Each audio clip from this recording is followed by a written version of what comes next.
Basahin po natin. Verse 1, verse 8 hanggang 15. Verse 8, sinasabi ko ito hindi bilang isang utos, ngunit aking sinusubok ang pagiging tunay ng inyong pag-ibig kapag inihambing sa kasigasigan ng iba. Sapagkat nalalaman ninyo ang biyaya ng ating Panginoong Jesucristo, na bagaman siya'y mayaman, subalit alang-alang sa inyo ay naging dukha, upang sa pamamagitan ng kanyang kadukhaan ay maging mayaman kayo. At sa bagay na ito ay nagbibigay ako ng payo.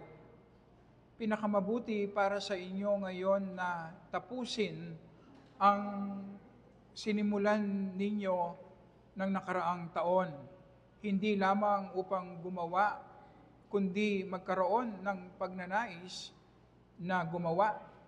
At ngayon, tapusin ninyo ang paggawa upang kung paanong may sigasig sa pagnanais, ay gayon din sa pagtatapos ayon sa inyong kakayahan.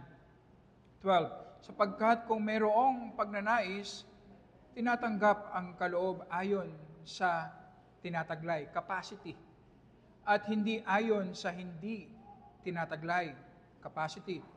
Hindi ko ibig sabihin na ang iba ay maginhawaan at kayo'y mabigatan, kundi para sa kapakanan, kundi para sa pagkapantay-pantay, ang inyong kasaganaan sa kasalukuyang panahon ang magpuno sa kanilang kakulangan, upang ang kanilang kasaganaan ay magpuno ng inyong pangangailangan, upang magkaroon ng pagkapantay-pantay. Last verse, 15. Gaya ng nasusulat, ang nagtipon ng marami ay hindi nagkakaroon ng labis, at ang nagtitipon ng kaunti ay hindi kinulang. Tayo po ay mag-pray. Salamat po, Panginoon, sa iyong mga salita. Ikaw po ang magbigay ng wisdom sa amin upang maunawaan po namin ito.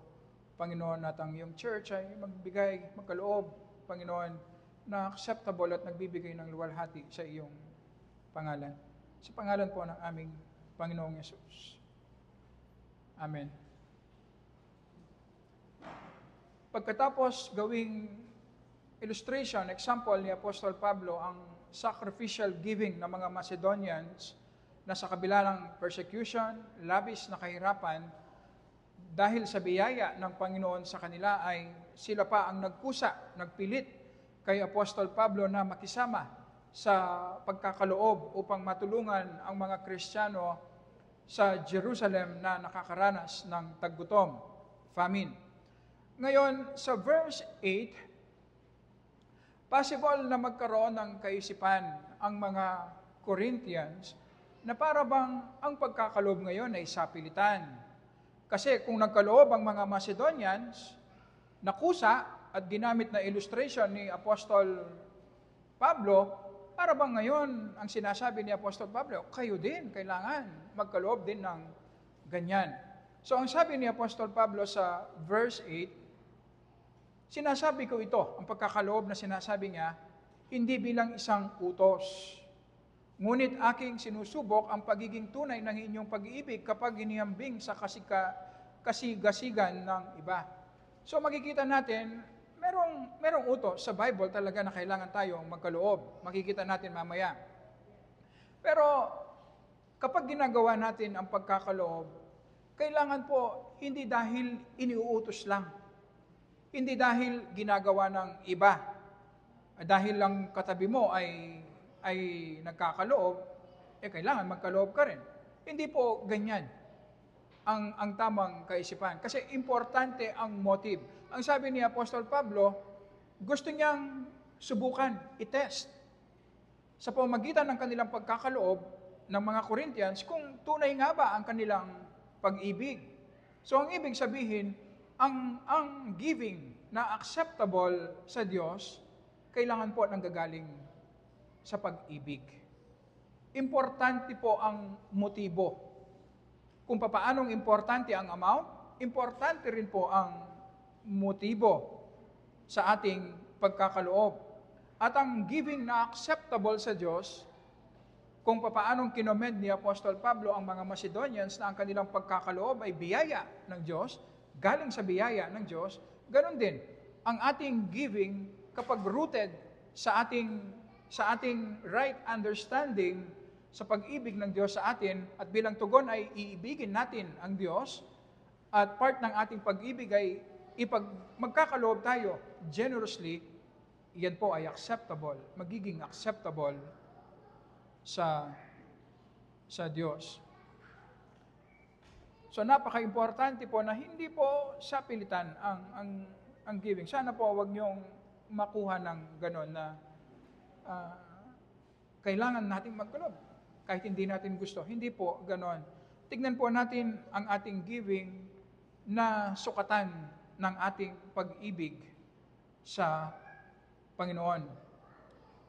Ito yung palaging nating sinasabi na pwede tayong magkaloob na hindi na walang pag-ibig, pero hindi tayo pwedeng umibig na hindi nagkakaloob.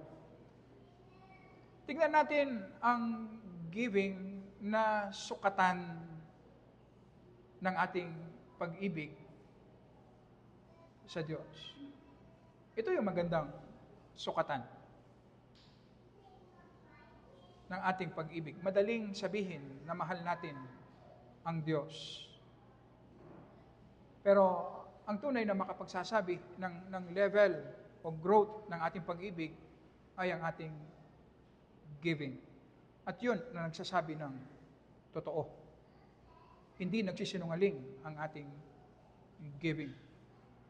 At ang pag-ibig na ito na magbubunga ng pagkakaloob ay nanggagaling yan sa tamang understanding ng gospel, ng pag-ibig ng Panginoong Yesus. Sa verse 9, ang Panginoong Yesus, ang sabi ni Apostol Pablo, mayaman, spiritually, mayaman, nasa langit, worship, pinaglilingkuran ng mga angels, nagagawa niya kung ano ang gusto niya, pero naging mahirap. Ang ibig sabihin, bumaba mula sa langit, nagkatawang tao, nagkaroon ng limitation, hinarap ang sufferings, pati na ang most shameful at painful na suffering sa cross. Naging mahirap siya. Upang tayo mga mahihirap, ang sabi ni Apostol Pablo, tayong mga nagipag-isa kay Jesus ay maging mayaman sa harapan ng Diyos.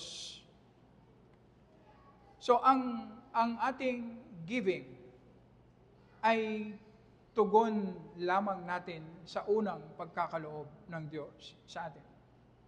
Sa ating mga mananampalataya, napakahalaga na sa ating pagkakaloob, palagi nating ini-examine ang ating sarili.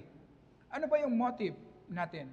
At sa ating daily devotion, every time na tayo ay magkakaloob, palagi nating tinuturuan at pinagpipray na bigyan tayo ng Panginoon ng tamang motive.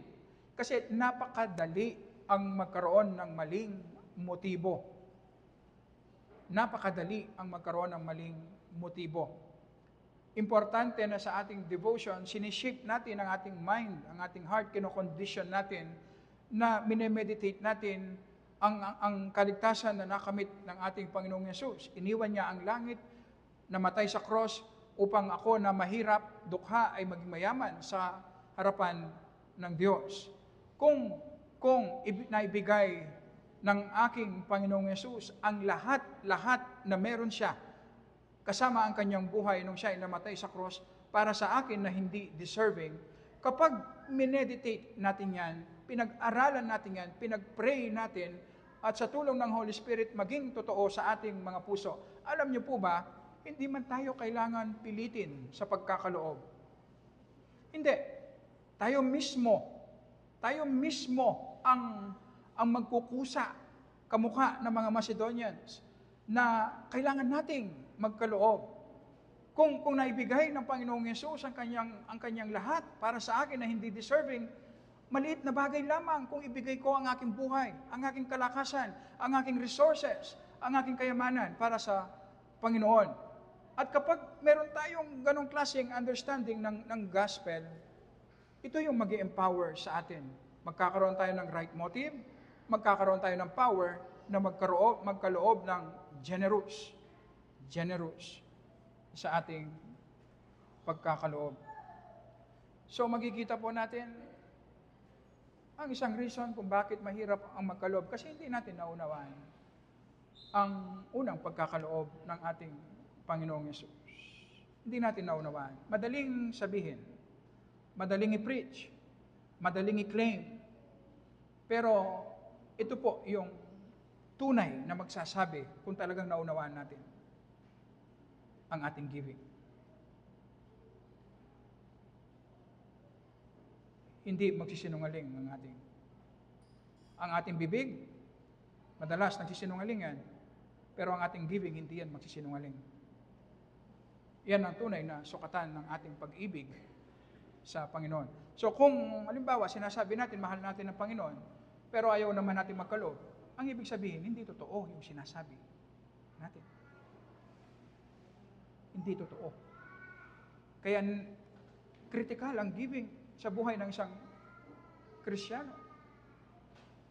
Critical. Kasi yan ang magsasabi ng tunay na growth natin, level ng growth natin. Yan ang magsasabi ng tunay na kalagayan ng ating puso. Kung tunay nga ba nating mahal ang Panginoon o hindi. So ang kailangan natin gawin, ipag-pray natin na magkaroon tayo ng malalim at karanasan sa unang pagkakaloob ng Panginoong Yesus. Na mayaman siya, naging mahirap upang tayong mga dukha ay maging mayaman sa harapan ng Diyos. Kapag naunawaan natin yon, hindi kailangan bantayan ang pagkakaloob. Hindi kailangan pilitin ang isang Kristiyano na magkaloob. Siya mismo magkakaloob sacrificially kapag naunawaan niya. Kaya importante na kapag pinipreach natin ang giving, nakasentro sa gospel, nakasentro sa ating Panginoong Yesus, upang maudyukan ang ating puso, magkaroon tayo ng tamang motibo sa pagkakaloob at magkaroon tayo ng tamang desire.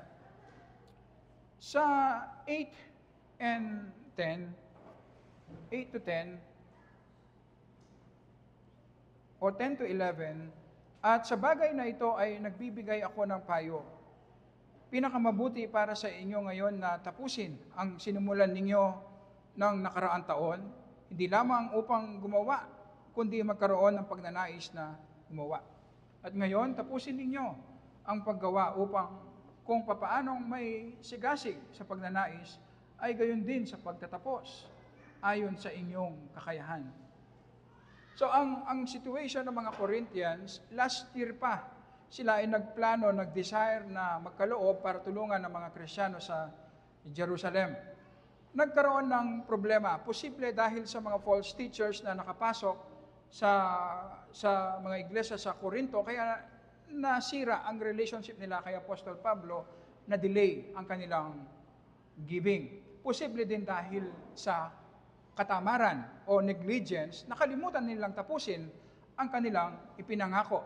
Pero makikita natin ang prinsipyo na sinasabi ni Apostol Pablo na mabuti na nagplano sila, meron silang desire. Yung desire pa lamang ay na-appreciate na ni Apostol Pablo, though hindi pa kompleto. Dahil dapat ang desire, kung meron kang desire na magkaloob, kailangan tapusin mo yan sa pagkakaloob ng aktual. Pero ang point ni Apostol Pablo, ang giving na acceptable sa Diyos, kailangan nagmumula sa tamang desire. So posible, una, pwedeng nagkakaloob tayo pero hindi naman talaga natin gusto, sapilitan lang. O kaya naman nagkakaloob tayo, willingly naman, pero ang motive natin hindi nagmumula sa right desire sa ating puso, nagmumula sa panlabas. O possible gusto mong i-impress ang katabi para nakita niya yung giving mo malaki. May-impress mo. O kaya meron kang hinihinging pagpapala sa Diyos, kaya dadagdagan mo yung giving mo. Willing, pero ang problem, hindi nagagaling sa right desire. Nanggagaling sa labas. Ito yung ginagawa ngayon ng maraming churches. Sa kanilang preaching ng giving, minamanipulate nila yung emosyon ng mga tao. Kapag mataas ang emosyon ng tao, magkakaloob yan. Especially yung mga mayayaman. Yung mga binibigay ng mga mayayaman, pansinin mo sa mga ibang denomination, charismatic, Pentecostal, ibibigay nila yung lupa. Ibibigay nila yung kayamanan nila. O dahil sinabi, kung magkakaloob ka, depende sa yung pagkakaloob, yun din ang blessing na ibibigay ng Panginoon. Kung gusto mo ng maraming blessing, magkakaloob ka ng marami. Willing yung pagkakaloob, pero hindi nanggagaling sa puso, nanggagaling sa labas. So, ang sinasabi ni Apostol Pablo, ang tamang pagkakaloob, nagbumula yan sa right desire. Kailangan nating i-desire. So, ang ibig sabihin, kailangan nating i-meditate ang gospel upang magkaroon tayo ng right desire. At ang sinasabi nga, tama yung pagkakaroon ng right desire. Blessing na yan. Kasi ang desire sa pagkakaloob, hindi yan nanggagaling sa atin. Nanggagaling yan sa Holy Spirit. Sa spiritual life na ibinigay ng Holy Spirit sa atin. Pero ang sinasabi lang ni Apostol Pablo, tama na meron kayong desire, galing yan sa Holy Spirit. Ang ibig sabihin, meron kayong bagong buhay, spiritual life. Pero wag lang yung desire. Tapusin ninyo kung ano yung pinangako nyo. Magkaloob kayo. Ito yung sinasabi sa atin na meron tayong desire. Gusto natin magkaloob. Pero hindi naman natin ginagawa. Desire lang. Importante yung pagkakaroon ng tamang desire. Pero kailangan merong kaakibat na gawa. I-kompletuhin natin. Desire at action. Yun ang acceptable sa Panginoon. At panghuli, ito yung focus ng ating pag-aaral. Sa verse 12 hanggang 14. Sapagkat kung mayroong pagnanais, tinatanggap ang kaloob ayon sa tinataglay. Ayon sa kakayanan, capacity. At hindi ayon sa hindi tinataglay. Hindi ko ibig sabihin ng iba ay maging hawaan at kayo'y mabigatan, kundi para sa pagkapantay-pantay. Ang inyong kasaganaan sa kasalukuyang panahon ang magpuno sa kanilang kakulangan upang ang kanilang kasaganaan ay magpuno sa inyong pangangailangan upang magkaroon ng pagkapantay-pantay. So sa verse 12, ang sinasabi po, yung right desire natin, tama, magkaloob tayo, pero based sa ating capacity. So makikita natin yung giving na acceptable sa Diyos, yung based sa ating capacity. So halimbawa, hindi po tama na i-compare natin ang ating sarili, ganyan, malaki yung amount na ibinibigay, ako konti lang. Hindi po ganon tinitignan ng Diyos ang ating pagkakaloob. Ang ating pagkakaloob, tinitignan niya base sa ating kapasidad. Possible na nagbibigay tayo ng marami, pero yung binibigay natin, barya lang pala sa kung ano ang ibinibigay ng Panginoon sa atin. Posible, ang isang mahirap, nagbibigay ng kaunti, pero malaking porsyento pala ng kanyang kayamanan ang kanyang ibinibigay. So, ang tamang pagsukat ng ating kaloob, yung meron tayong tamang desire, at the same time, yung amount na ibinibigay natin, kinukumpara natin hindi sa iba, sa giving ng iba, kundi sa kapasidad natin. At iyon ang tinitignan ng Panginoon na acceptable sa Diyos. At bilang panghuli, makikita natin ang reason ni Apostol Pablo kung bakit ini-encourage niya na magkaloob ang mga Corinthians, kamukha ng mga Macedonians, para tulungan yung mga nahihirapang Kristiyano sa Jerusalem. Ang reason niya ay para magkaroon ng pagkapantay. Magkaroon ng justice. Ang isang possible na maging kaisipan ng mga Corinthians, dahil ginamit ng illustration ni Apostol Pablo ang mga Macedonians, yung mga Macedonians, nagbigay sila ng higit pa sa kanilang kaya. So possible na maisip ng mga Corinthians, o kung sila naghirap dahil sa kanilang pagkakalob, ibig sabihin gusto mo kaming maghirap. Yun ang sasabihin ng mga Corinthians kay Apostol Pablo. Gusto mo rin kaming maghirap para yung iba gumaan ang kanilang buhay. So sumagot ngayon si Apostol Pablo. Ang sinasabi nga, hindi naman ganon na magkulangan kayo para lang tugunan ang pangailangan ng iba. Hindi po. Ang sabi niya, ang kasaganaan ninyo kasalukuyan ang magpuna sa kakulangan ng iba. Upang ang kanilang kasaganaan in the future ang magpuno o magpuna sa inyong kakulangan. Makikita natin ang disenyo ng Panginoon na merong mahirap, merong mayaman sa church. At karamihan sa mga iglesia, kapag hindi natin nakita ito ng tama, yung mga mahihirap, makikita natin burden. Makikita natin na hindi sila importante, pabigat lang yung mga yan. Sa disenyo ng Panginoon, makikita natin, ang isang paraan niya para punan ang pangangailangan ng mga mahihirap ay sa pamamagitan ng pagbibigay niya ng sobra-sobra sa mga ibang kapatid. Upang ang kanilang sobra, ipantutulong nila sa mga kakulangan ng mga kapatid sa pananampalataya. Ito yung dapat na mangyari sa isang church. Sa isang church, kailangan walang nagugutom. Walang nagkukulangan ng basic na pangangailangan. Sa isang church, kailangan pagdating sa basic necessities ng buhay, kailangan napupunan lahat yan. E paano kung mayroong mga naghihirap, hindi kumakain? Ang ibig sabihin, mayroong mga pinagpapala ang Panginoon na hindi tumutulong. Hindi nila ginagawa ang kanilang obligasyon.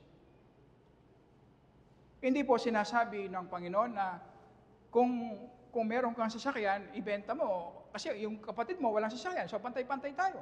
O kaya yung kayamanan natin, pagsamasamahin natin, i-divide natin kung ilan tayo, para pantay-pantay tayo.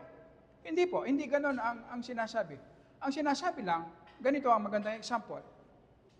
Kung kumakain ka sa Jollibee dahil meron kang pera, kasi ngayon ang pagkain sa Jollibee para sa mga mayaman na dahil sobrang taas ng bili. Kung kumakain ka sa Jollibee dahil meron kang pera, at yung kapatid mo hindi kumakain kasi wala siyang pagkain, yung pagkain mo, yung pagpunta mo sa Jollibee, kasalanan. Kasi merong ibang kapatid na nagugutom. Ang ibig sabihin, nagpapakasasa ka sa iyong kayamanan. Hindi mo iniisip yung iba na kailangan nilang kumain. So anong dapat mong gawin ngayon na ikaw na kumakain sa Jollibee? Kumain ka lang sa kantin. O kumain ka na lang sa bahay. Eh, kung gusto mo libre kay Brother Rod, sa kantin niya. Bakit mo gagawin yan? Para meron kang extra na pantulong sa mga kapatid mo na para makakain sila. So hindi bawal, alam niyo po, hindi laban ng Panginoon sa kayamanan, sa pagiging mayaman. Hindi po. Merong blessing. Kailangan natin makita ang Panginoon na gracious. Ito yung isa na iwasan natin. Merong iba na kapag yumayaman, nagigilty. Kasi parang ang isang Kristiyano dapat mahirap. Hindi po. Depende yan sa blessing ng Panginoon. Gracious ang Panginoon. Merciful. Gusto ng Panginoon na i-enjoy natin ang kayamanan ng mundong ito. Pero in moderation. Halimbawa, kung hindi kalooban ng Panginoon na i-enjoy natin ang kayamanan o ang creation niya, di sana kapag kumakain tayo, hindi na tayo nag-enjoy. Pwede naman yun di sana kapag namamasyal tayo, hindi ko muna i-enjoy. Di sana kapag natutulog ka na air condition, dapat hindi mo na-enjoy, pero na-enjoy mo. Kapag kumakain ka, kahit adobo lang, na-enjoy mo, sarap. Kapag pumapasyal ka, pumunta ka sa beach, sa ibang bansa, na-enjoy mo. Kasi merong design ng Panginoon na i-enjoy natin ang creation. I-enjoy natin. So, kasama dito, kailangan natin mag-save. Mag-save. Magkaroon tayo ng savings. Ngayon, ang sinasabi ng scripture, kapag napunan na yung basic na pangailangan ng ating pamilya at meron pa rin tayong sobra, ang ibig sabihin yung sobra na yon, ibinigay ng Panginoon para sa iba. Hindi lang para sa sarili natin. So kung gagawin natin ito, lahat tayo, yung mga binigyan ng Panginoon, ano mangyayari? Walang magkukulangan sa isang church. Walang magugutom. Walang magkukulangan ng basic necessities ng buhay. At yan ang disenyo. Yan ang fairness na sinasabi ng Panginoon.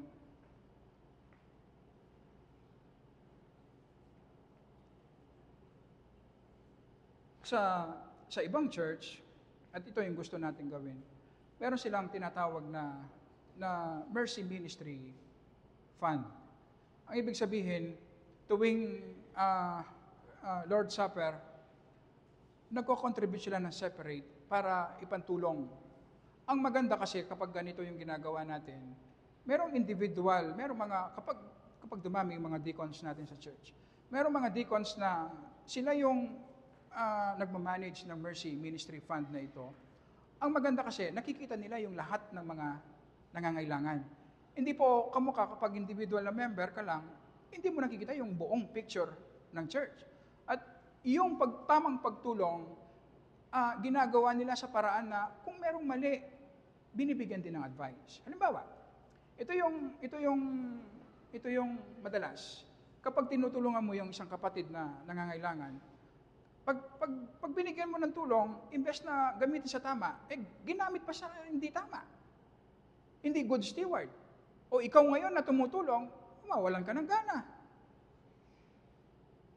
So, merong lugar yung church, meron siyang Mercy Ministry Fund, nakasentro yung pondo, at yung mga diakono, hindi lang sila tumutulong basta-basta. Tinuturuan yung mga tao na kung tamad siya, turuan siyang magtrabaho. Pansamantala, bigyan ng pera, at the same time, turuan na magtrabaho. Kung nagkukulangan siya dahil hindi siya marunong mag-budget, tulungan mo muna pansamantala at turuan mo mag-budget. So merong central fund ang church para sa pagtulong. At effective yung ganong klaseng kaparaanan kasi nakikita niya yung buong pangangailangan ng isang tao. So tulungan yung mga may hirap sa church at kapag mayroong sobra, pati yung nasa labas. So nagre-require ng maturity, ng wisdom. At pag-pray natin sa Panginoon, nabigyan niya tayo ng mga diakono na matured at merong wisdom upang magawa natin ang ganito. Sa loob ng church, dapat walang nagkukulang, walang nagugutom ng pagdating sa basic necessities. Ito ang disenyo ng Panginoon. In closing, sa verse 15, gaya ng nasusulat, ang nagtitipon ng marami ay hindi nagkakaroon ng labis. At ang nagtitipon ng kaunti ay hindi nagkukulang. Kinuha niya ito sa Exodus kung saan yung mga Israelites na sa disyerto, di ba ang kanilang pagkain directly nahuhulog, tinapay, mana. So araw-araw, nagbibigay ng tinapay ang Panginoon, merong iba na kumukuha ng sobra. Sobra sa kanilang kailangan. Ngayon, tinatago nila. Anong nangyayari? Hindi ba nabubulok yung sobra? Nabubulok. Meron namang iba, nagkukulang, kumukuha sila kulang, pero dahil tinutulungan sila ng iba, hindi sila nagkukulang, napupunan yung pangailangan. So, ang ibig sabihin, yung sobra-sobra na ibinibigay ng Panginoon sa atin, dinisenyo yan ng Panginoon, hindi lang para i-enjoy natin individually, kundi maging daanan ng itong kaparaanan ng Panginoon para punan ang pangailangan ng iba. At ito ang nakapagbibigay ng luwalhati sa Panginoon. Dahil sa bandang huli, wala naman tayong dadalhin sa kayamanan sa langit, lahat iiwan din naman natin. So, ba't di natin gamitin para sa kingdom ng Panginoon, para sa pangangailangan ng ibang mga taong nilalapit ng Panginoon sa atin. So, merong lugar yung pagtulong natin sa ating mga kamag-anak na nagkukulang ng basic. Hindi mapag-aral ang anak, hindi makapagtrabaho, senior, walang pagkain. Merong lugar at kailangan natin gawin yun. Sa abot lang ng ating makakaya. Dahil nakatingin tayo sa unang pagkakaloob Panginoong Yesus ng kanyang buhay para sa atin na makasalanan. At kapag naunawaan natin yun, magiging magaan, pribilehiyo ang pagkakaloob sa atin. Sige po, yung merong gustong mag-share, question.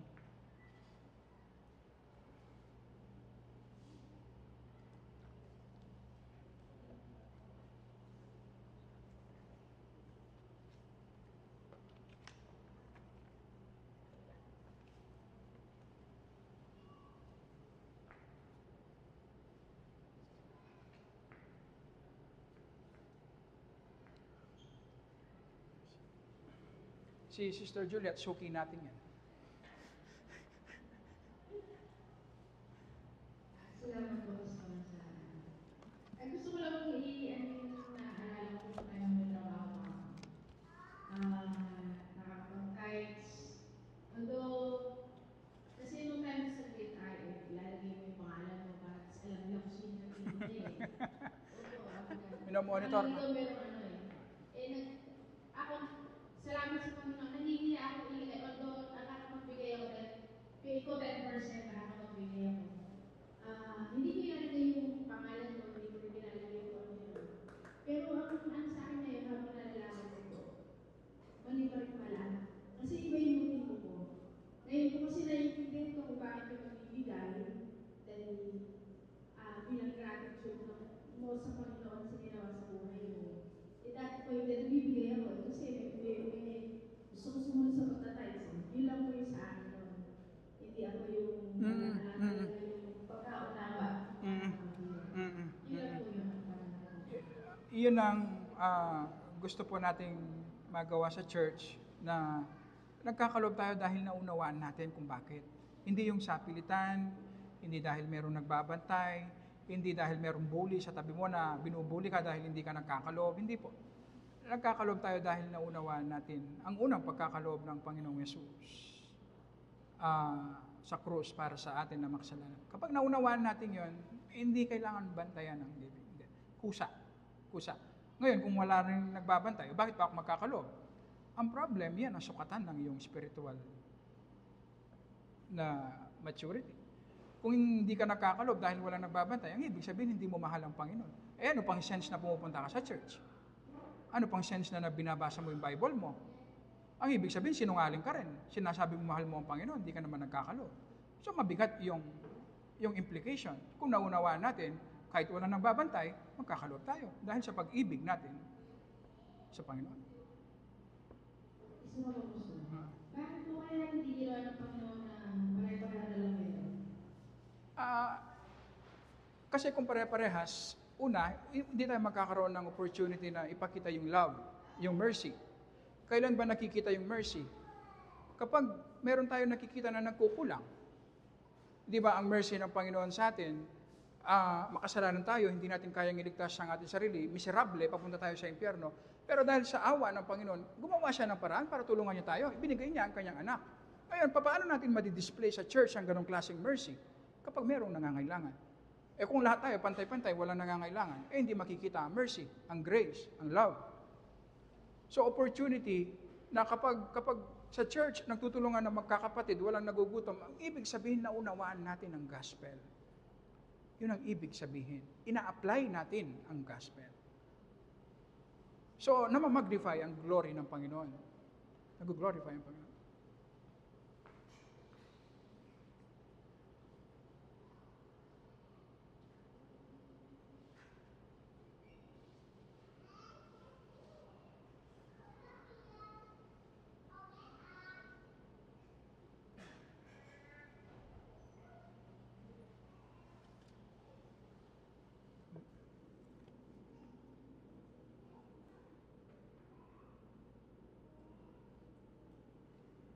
Mahirap po, no?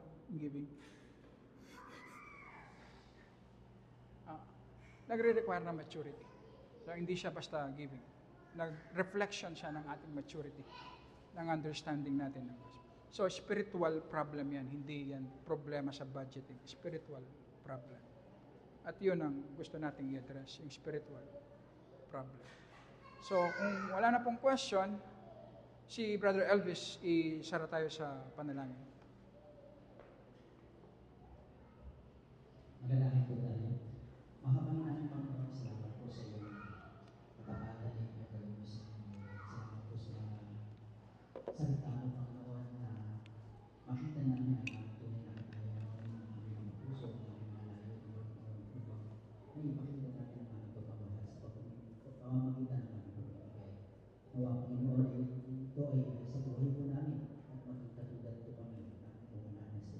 ko.